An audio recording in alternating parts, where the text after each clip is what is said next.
আমরা শ্রমিক, আমরা যখন কাজ করি, কাজের আগে মালিকরা আমাদেরকে অনেক সুযোগ সুবিধার কথা বলে, এইটা দিব ওইটা দিব, অনেক কিছুই বলে। কিন্তু শেষে দেখা গেছে আমরা যখন কাজ করি, কাজ শেষে আমরা সময় মতন এই টাকা পয়সা বেতন ঠিক মতন দেয় না।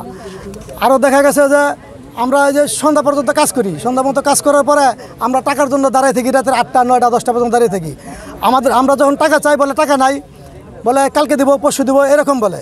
এবং আমরা যদি যখন মালের কথা বলি যে আজকে ইট নাই, রড নাই, সিমেন্ট নাই, দেখা গেছে তৎক্ষণিক এগুলা মনে করেন যে আমাদেরকে মানে তখন তাদের কাছে টাকা হয়। আবার দেখা গেছে অনেকে আমরা কন্ট্রাক্টে কাজ করি, যখন কন্ট্রাক্টে কাজ করি প্রথম অবস্থায় ঠিক মতো টাকা পয়সা দেয়, কাজের যখন শেষ পর্যায়ে যখন আসে তখন মালিকরা এই তাল বাহানা শুরু করে। আসলে আমরা শ্রমিক বিভিন্নভাবে অত্যাচারিত, নির্যাতিত। আমরা সকলেই যেভাবে আমরা শ্রম দেই সেই হককে শ্রমের অধিকার আমরা পাই না।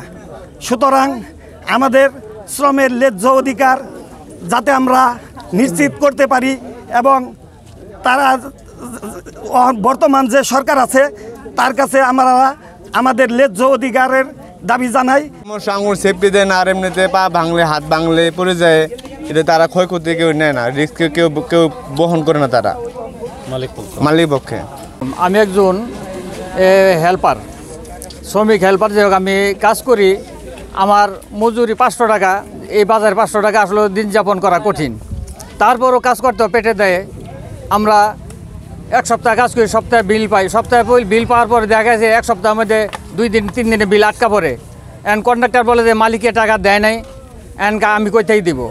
এইভাবে মনে করেন কালক্ষেপণ করা হয়, আজকে দেবো না কালকে দেবো, আমরা সময় মধ্যে টাকা পাই না।